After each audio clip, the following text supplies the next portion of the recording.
नमस्कार दोस्तों, काबिल न्यूज़ में आप सभी का स्वागत है।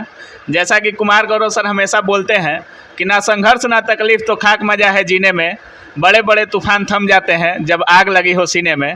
आज हमारे साथ हौसले और हिम्मत का एक ऐसा ही जीता जागता सबूत जितेंद्र कुमार यहाँ पे मौजूद हैं, जो जोश एक्सप्रेस यूट्यूब चैनल से बिहार के और इंडिया के आवाज़ का एक तगड़ा सबूत बन चुके हैं।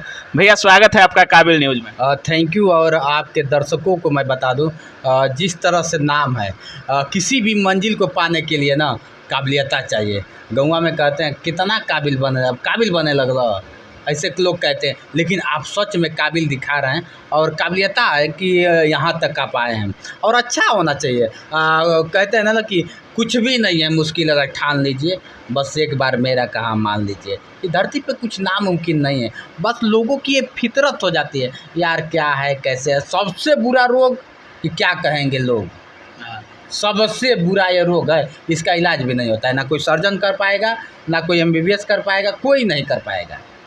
जैसा कि आप लोग देख रहे हैं, भैया दोनों हाथ से अभी दिव्यांग हैं, लेकिन मोबाइल और पे टाइपिंग हम लोगों से तेज़ करते हैं, बाइक हम लोगों से तेज़ चलाएंगे। आप इनको जो भी काम दीजिए वो आपसे तेज़ करने में माहिर हैं। भैया इसके बारे में थोड़ा कुछ बताइए, इस संघर्ष के बारे में थोड़ा कुछ श्रोताओं को बताइए। देखिए, संघर्ष क्या है ना कि ज़िंदगी में दो ही चीज़ सिखा सकता है, पेट और जेब। ये दोनों चीज़ जब खाली रहेगा ना तो ऑटोमेटिक आप सही हो जाएंगे। कोई माँ के पेट से सीख के नहीं आता है। और दूसरी चीज़ का संघर्ष की जिस तरह से बात किया जाए तो लोगों का फितरत सी हो गई है कि अगर आप अच्छा करते हैं तो भी बुरे हैं और बुरा करते तो बुरे ही हैं, ठीक है ना।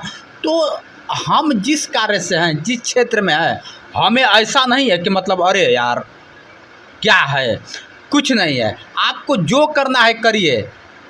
अक्सर निंदा जिंदा लोगों की होती है, मरे लोगों की तो सिर्फ तारीफ़ ही तारीफ़ होती है। आपकी निंदा हो रही है, जितेंद्र की निंदा होती है, इसलिए कि जितेंद्र जिंदा है। जिस दिन मैं मर जाऊंगा ना तो मेरा दुश्मन भी आके कहेगा अरे साला बड़ा अच्छा था, गाली ही दे के कहेगा लेकिन कहेगा। लेकिन आज मेरी निंदा होती है तो मैं जिंदा हूँ इसलिए होती है और मुझे खुशी होता है। आप ये मत कहिए कि आपका तौहीन, जब तक आपका तौहीन नहीं होगा, जब जब लोगों की जब बुराई होती है ना तो समझ लीजिए कि चढ़ाई कर रहा है। जब बुराई नहीं होगी तो चढ़ाई नहीं हो पाएगा। इनका कहना है कि हमको सहानुभूति नहीं चाहिए, हमको हौसला चाहिए। भैया आप अभी पूरे बिहार को, पूरे इंडिया को हौसला दे रहे हैं। इन हालातों में भी आप इतने संघर्ष कर रहे हैं, इसकी शुरुआत कहाँ से हुई भैया? शुरुआत आप जैसे लोगों ने ही करवा दिया। और हीरो कौन नहीं चाहता है कि मैं हीरो बनूं? सभी लोग चाहते हैं कि अब मैं हीरो बनूं, हीरो दिशा ऐसा दिखूं। और पत्रकारिता हमारे देश का चौथा स्तंभ है। दूसरी चीज़, पत्रकारिता एक आईना है। आईना कभी झूठ नहीं बोलता है। कि आप वाइट पहने हैं तो आईना दिखा देगा कि नहीं रेड है, नहीं दिखाएगा है। तो पत्रकारिता चौथा स्तंभ है और आईना झूठ नहीं बोलता। तो हमें आईना बन के सामने आना है। और मुझे भी नहीं पता था कि मैं इतने दिन में आऊँगा और लोग इतना पसंद करेंगे। और इस माइक को पकड़ने के लिए ताकत चाहिए, जोश चाहिए, जुनून चाहिए। अगर ये तीनों है तो आप सक्सेस हैं। माइक सभी लोग पकड़ सकते हैं। माइक पकड़ के अब ये भी मत समझिए कि माइक पकड़ लिए हैं तो सब कुछ आप ही जानते हैं। अगर मैं आपसे सवालात करूँ तो शायद आप फंस जाएँ। सही बात है, बिल्कुल सही। आप एक्सपीरियंस भी हैं भैया। एक मामला बिहार में अभी सबसे ऊपर है, आप वहाँ पे ग्राउंड रिपोर्टिंग भी किए हैं जाकर, आरती छोटू प्रेम कहानी। तो भैया इसको आप किस हद तक देखते हैं? क्या छोटू का हत्या जो हुआ वो सही है, या उस पर आपका क्या विचार है भैया, थोड़ा बताइए। आरती छोटू की कहानी से इतने लोग ऊब गए हैं। पहले तो ये मैं बता दूं कि अब लोग कहते हैं कि बिहार में अब कोई मुद्दा नहीं रह गया, सिर्फ आरती छोटू आरती छोटू है भैया। लेकिन आप एक पत्रकार थे, वहाँ पे ग्राउंड रिपोर्टिंग किए। पत्रकारिता और मतलब होता है कि वो जाए तो तक देखे, तो तक देखना। पत्रकार वही है जो तो तक जाए और देखे। क्या किसी का हत्या कर देना उचित है? देखिए, हत्या भी नहीं करना उचित है, किसी के घर में 2 बजे जाना भी उचित नहीं है। अच्छा, ये दोनों, जब उचित की आप बात कर रहे हैं तो दोनों में से कोई उचित नहीं है। तो इसमें गलती दोनों की थी। जाहिर सी बात है। देखिए, मैं और संविधान चाहिए, ये मेरा लॉ कभी नहीं कहता है। मेरा लॉ कभी नहीं कहता है कि आप आए हैं तो ऑन द स्पॉट आपको मार दिया जाएगा, आपकी हत्या कर। देखिए, एक लाठी से आदमी धीरे से मारता है, और एक आता है तो वो ज़ोर से मार देता है। तो धीरे से वाला भी मर सकता है और ज़ोर से वाला भी मर सकता है, हो गया। लेकिन केस जब दायर होता है, आप जाएंगे कोर्ट में, तो लॉ के अगर देखा जाए लॉ के आधार से, तो केस दोनों पे डिफरेंस मिल जाएगा। जब डिफरेंस करेंगे आप तो दोनों पे अलग अलग मिलता है, किसी को 3 महीने का मिलेगा तो किसी को 6 महीने का मिलेगा। हालांकि हत्या ही हुआ है, तो उस हत्या में सीधी सी बात है कि यहाँ पे इज्जत मान सम्मान की बात आ गई। और छोटू को भी ऐसा नहीं करना चाहिए। प्यार इश्क मोहब्बत बढ़िया है, लाजमी है। लोग कहते हैं कि प्यार में जान दे देना, लेकिन प्यार में जान ले लेना, अगर आरती को देख लिया जाए, आरती ने तो उनकी जान ले ली, बुलाई तो ये गए। अब पहले से इन लोगों की थी, अभी तो असली कातिल बाहर है। अब कौन है ये अदालत फैसला करेगी, हम अदालत तो है नहीं। अच्छा जी भैया, कुछ लोगों का मानना है कि आरती अपने माँ बाप की नहीं हुई तो छोटू के घर वालों की कैसे होगी। तो आरती तो ये भी कह रही है कि मैं विधवा बन के जीऊँगी। ये भी तो न्यूज़ तो ये भी आ रहा है कि उसके भाई से शादी करेगी। कौन? उसका भाई का शादी लगा हुआ है और भाई का शादी होगा, और उससे नहीं होगा, आरती से नहीं होगा। हाँ आरती से नहीं होगा। दूसरी चीज़, आरती सवालों से कतराने लगती है।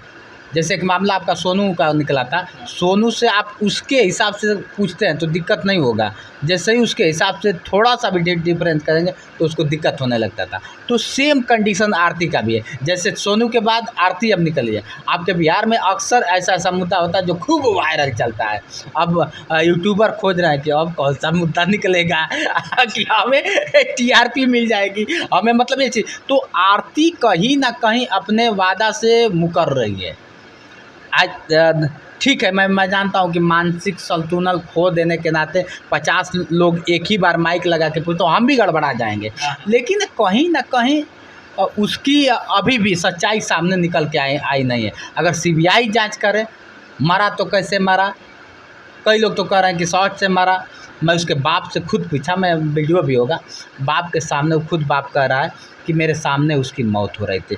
वो कौन सा ऐसा बाप होगा समझिए कि पानी बेटा मौत, आदमी कहते हैं कि आदमी मरने लगता है तो आदमी गंगा जल देता है, 2 घूंट ही देता है, लेकिन गंगा जल हिंदू सनातन धर्म में लिखा गया है, तुलसी जी का पत्ती और पानी मिला दिया जाता है तो गंगा जल बन जाता है। गंगा जल उस वक्त उपस्थित नहीं रहता है किसी के घर में, लेकिन जब तुलसी को पानी में डाल दिया जाता है तो गंगा जल हो जाता है। तो गंगा जल भी नहीं दे पाया, नॉर्मली जब उसको पानी नहीं पिला पाया तो कैसा होगा।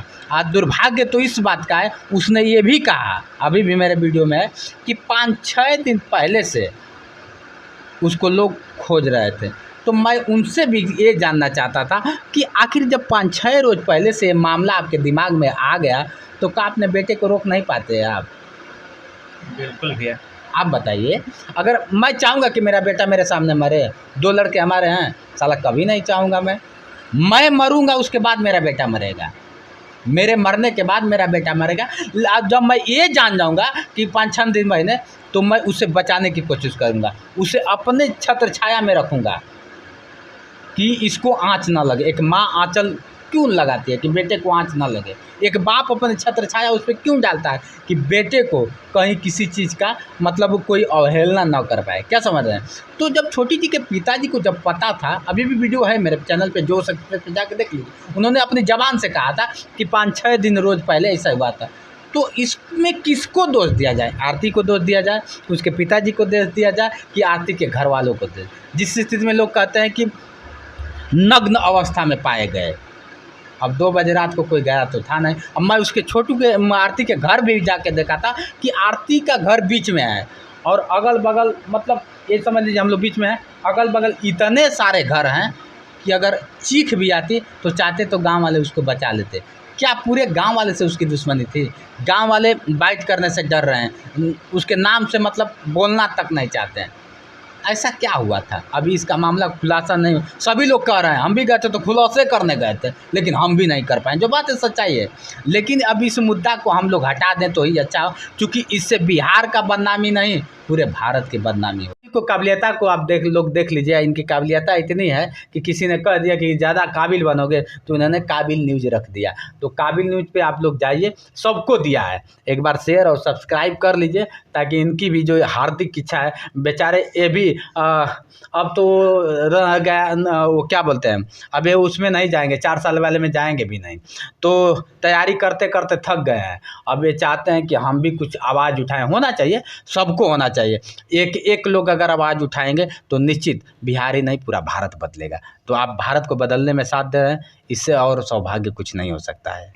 तो ये थे जितेंद्र कुमार, जो पूरे इंडिया के लिए अभी प्रेरणा बने हुए हैं। और सर, आप हमारे न्यूज़ पे अभी अपना इंटरव्यू दिए, इसको लेकर बहुत बहुत आभार सर, बहुत बहुत धन्यवाद। जय हिंद सर। जय हिंद, जय हिंद।